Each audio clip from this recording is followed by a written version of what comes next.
Assalamualaikum warahmatullahi wabarakatuh. Bismillahirrahmanirrahim.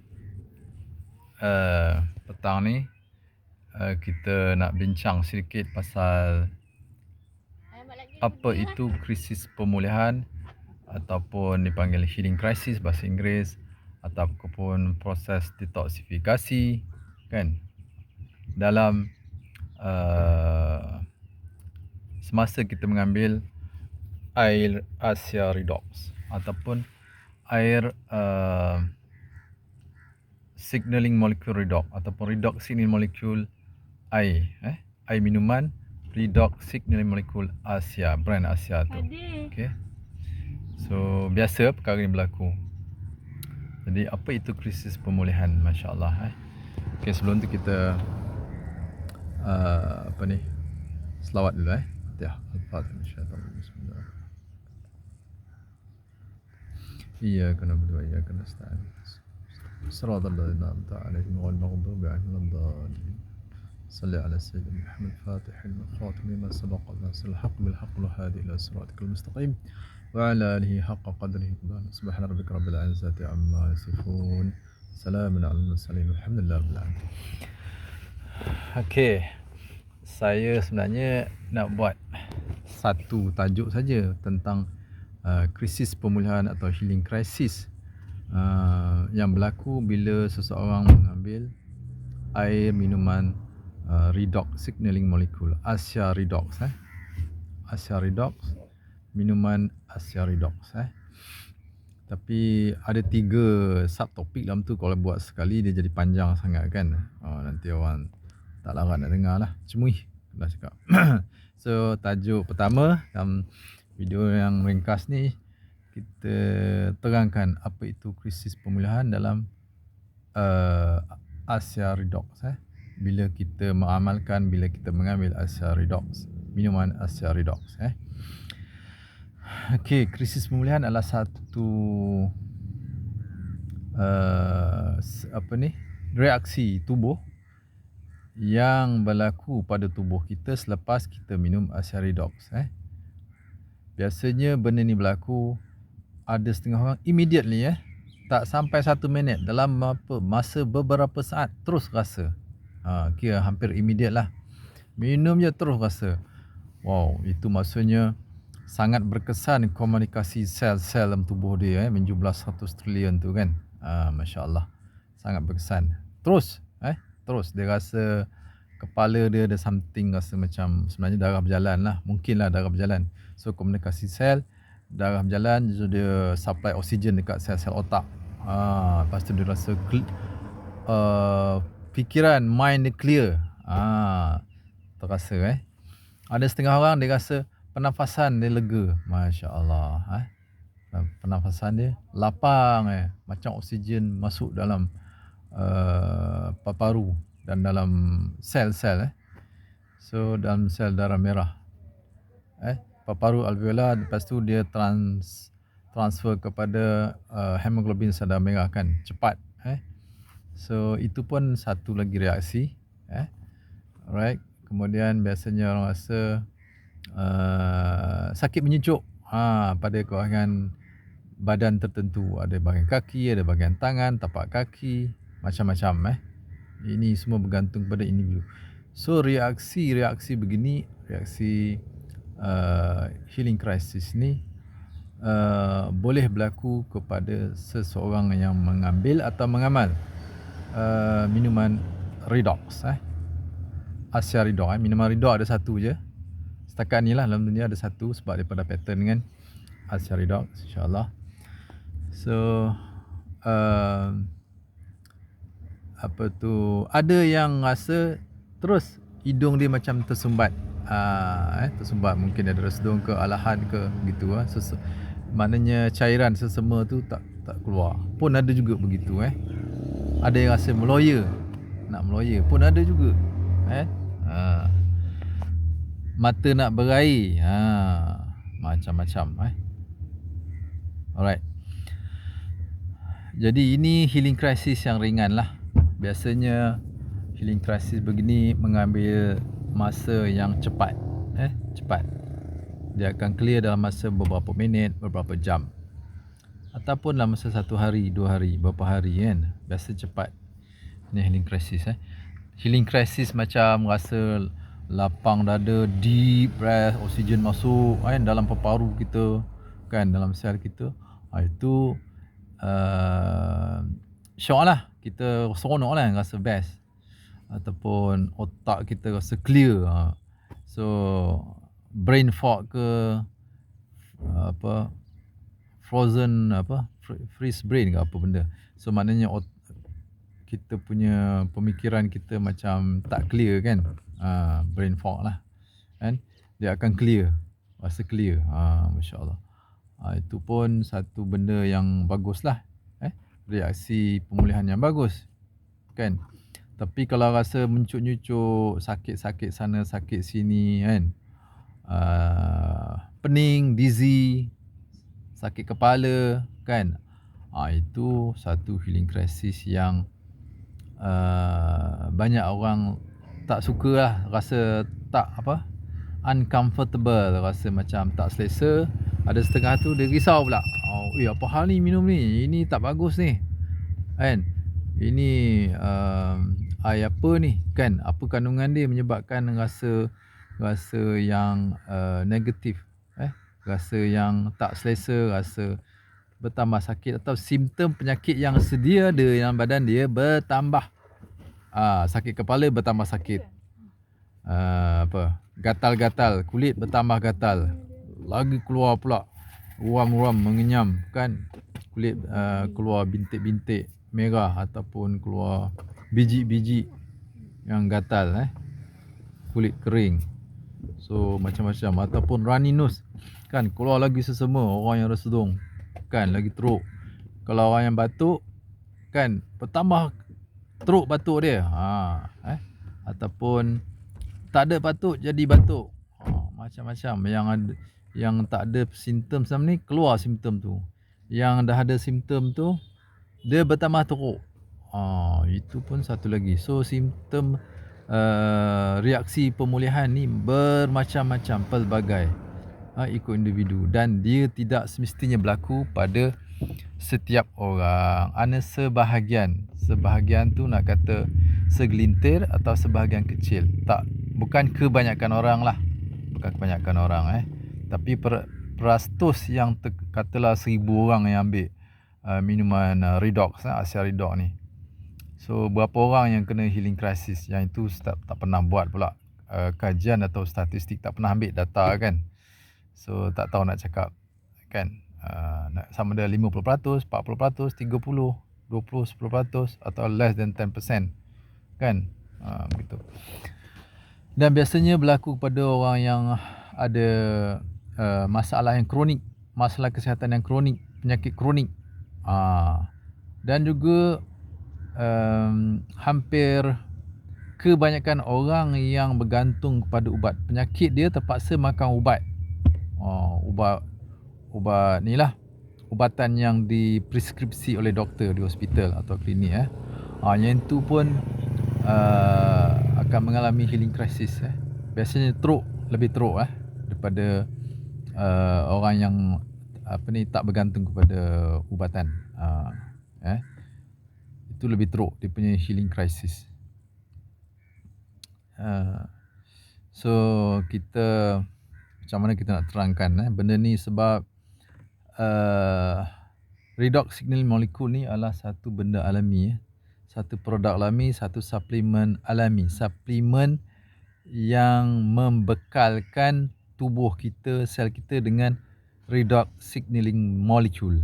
Suplemen redox signaling molecule, bukan suplemen vitamin ke, mineral ke, antioksidan ke, ataupun polyphenol, phenolic compound ke, tak ada. Bukan. Ini memang berbeza daripada suplemen-suplemen yang biasa kita dapat dekat pasaran. Masya-Allah. Jadi kesan healing crisis saya tengoklah dalam Asia Redox ni selepas saya guna dan kaum keluarga guna dan digunakan dalam untuk merawat sakit-sakit saya, masya-Allah, agak potent, agak kuat juga, agak kuat. Masya Allah. Sebenarnya healing crisis ni berlaku apabila kita ambil suplemen ataupun rawatan alami, herba, suplemen, makanan berfungsi, even makanan whole foods, makanan yang nasi kalau kita makan beras perang atau beras parboil, beras rebus yang kaya kandungan mikronutrien, antioksidan dan makanan yang hidup. Makanan hidup ni maknanya makanan yang macam ni nak sebut makanan hidup, makanan yang tak diproses secara ekstrim, bukan makanan diproses secara ekstrim dengan suhu yang tinggi, dengan bahan kimia yang harsh kan, asid alkali, pelarut-pelarut kimia, tak ada.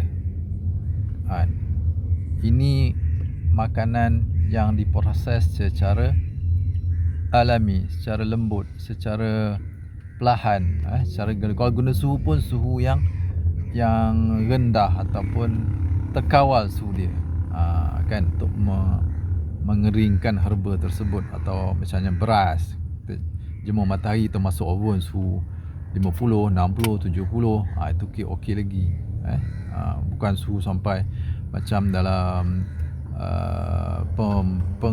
pemprosesan minyak masak, minyak sayuran masak, minyak RBD, minyak masak lah, cooking oil, vegetable cooking oil, itu suhu tinggi 220, 190, 170, Masya Allah. Itu dah menyebabkan minyak tersebut tidak ada lagi ciri-ciri hidup.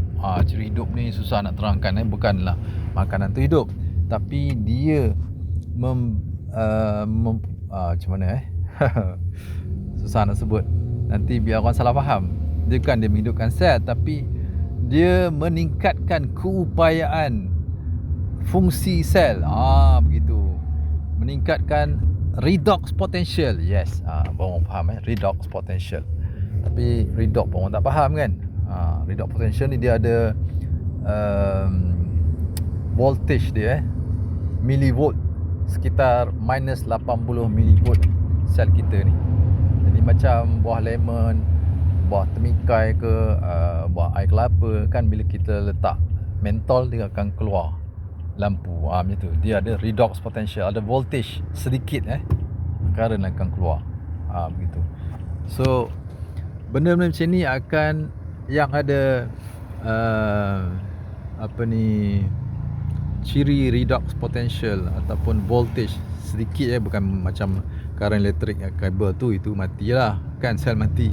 Dia sedikit saja, sebab tubuh kita, sel kita ni memang ada electricity, ada current sedikit, ada pergerakan elektron, ada potential, ada beza upaya elektrik kan, dari segi elektron dalam sel, luar sel berbeza, elektron dalam sel, luar sel, charge positif, charge negatif, ada kekutuban dia, polarity dari segi charge, itu menghasilkan potential voltage, ataupun redox potential. Masya Allah. So benda ni berlaku juga dalam minuman Asia Redox, disebabkan apa yang saya nak cakap ni adalah redox, minuman Asia Redox memang berkesan, proven, terbukti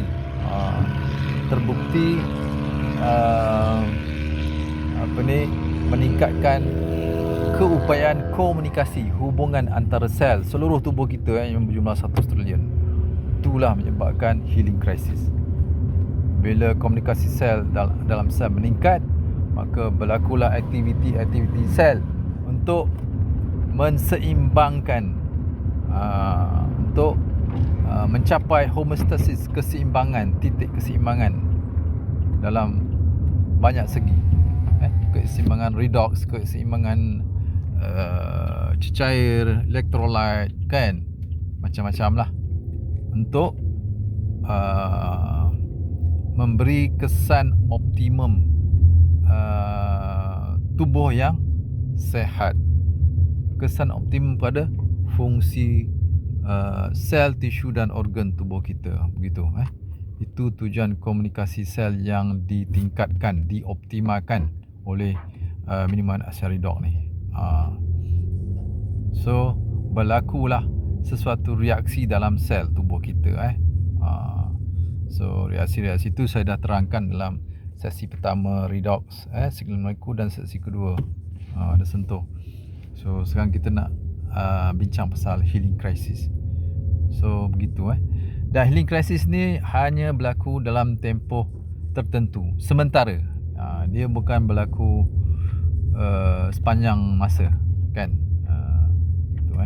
Kalau berlaku sepanjang masa, itu dia kira, kita panggil dia kesan sampingan, side effect atau adverse effect.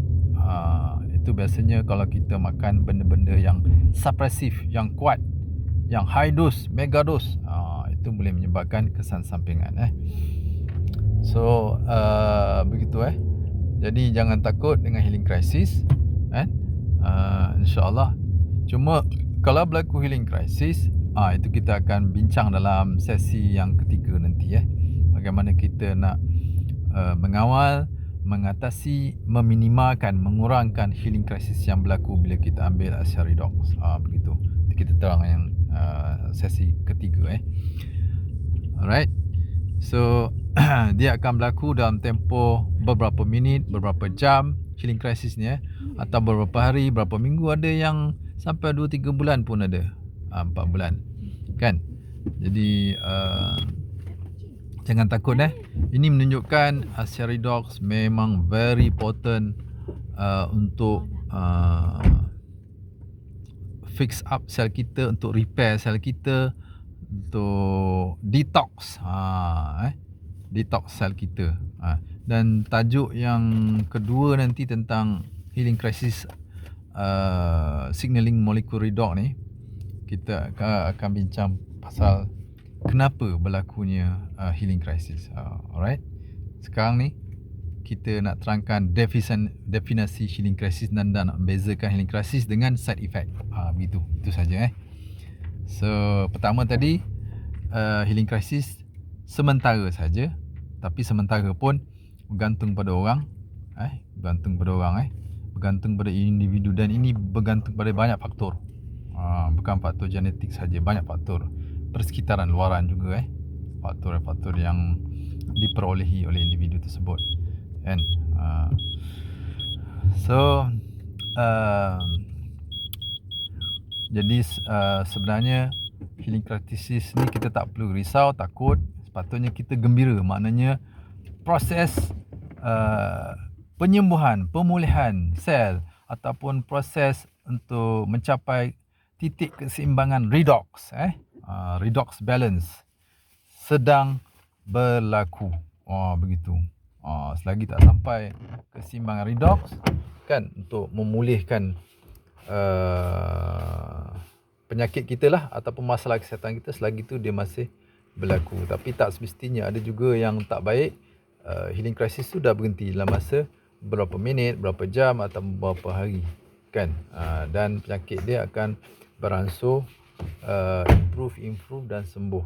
Atau sekurang-kurangnya kalau penyakit kronik yang teruk-teruk, yang dah makan bertahun, lebih pada 10 tahun, 20 tahun, itu sekurang-kurangnya dapat improve quality of life, dapat improve simptom-simptom yang lemah jadi bertenaga, kan. Lemah, letih, lesu, kan. Yang tak berselera boleh makan, boleh berjalan. Yang tak larat buat kerja, larat dah buat kerja, kan. Yang tak boleh tidur lena, deep sleep. Yang mengalami masalah pernafasan, ketat dada, berat dada, kan, dapat bernafas dengan selesa, deep. InsyaAllah. Begitu. Itu yang saya nak terangkan tentang healing crisis yang berlaku apabila kita ambil Asharidok. Sebenarnya apa-apa saja suplemen atau herba alami ataupun makanan alami juga, makanan berfungsi, dan juga terapi, rawatan alami, rawatan alami, macam bekam ke, urutan, kan, macam-macam lah. Kaedah rawatan alami memang biasanya biasalah berlaku healing crisis. InsyaAllah. So, dalam homopati, perubatan homopati memang dibincangkan tajuk healing crisis ni dengan panjang lebar dan deep. Saya pernah buat kajian research tentang perubatan homopati. Tajuk dia besar juga dalam perubatan homopati. Sangat deep dia punya penjelasan. Jadi adalah sedikit maklumat bagi saya kenapa berlaku. Jadi benda ni applicable untuk sebarang jenis perubatan alami. Bukan Aseridok saja, homopati, herba, pemakanan, kan, makanan berfungsi, kan, macam-macam lah, insyaAllah. Alright, so itu sajalah saya rasa saya nak terang, kan. Alright, Assalamualaikum warahmatullahi wabarakatuh.